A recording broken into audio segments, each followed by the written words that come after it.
I'm an accredited exercise physiologist who provides rehab through exercise treatment to people suffering with injuries and chronic illnesses. Yeah, a typical day as an EP would involve working with some exercise with some patients, writing a lot of patient notes after each consultation and planning your next day, interacting with your colleagues as well. I work in an inpatient, so that's your acute ward, your subacute ward, which is a rehab ward, outpatients in the rehab centre, in a variety of illnesses and actual injuries. More commonly, a lot of hearts and lung rehab we work with pretty close. If I was suggesting to a Year 10 how to get into this field and what I would do, I would firstly do some work experience to get a real gauge of what EP is all about. And I would get some prerequisites, talk to some people at school to do a Year 12 subjects to get you into the uni to be able to do the course that you want to do.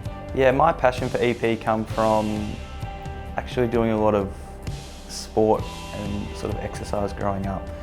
If you combine that into your workplace, that was always an attraction. And then once I actually got into the course and started doing some of your anatomies, some of your exercise science subjects, I really found the passion. The challenges I face as being an EP is patients not really complying and doing the stuff that I suggest, and that's often due to a lot of barriers that they have in their life. So we try and come up with some things to overcome those barriers. So training to be an EP is usually university standard qualification. So you go through your Year 12, go into, well, this is the way I went, a Bachelor of Exercise Science, and then I did a Master of Exercise Physiology.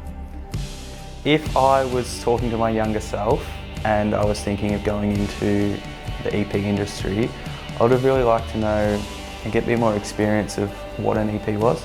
Wish I had done a bit more of a work experience and got a really taste of what it was before I actually got into the job.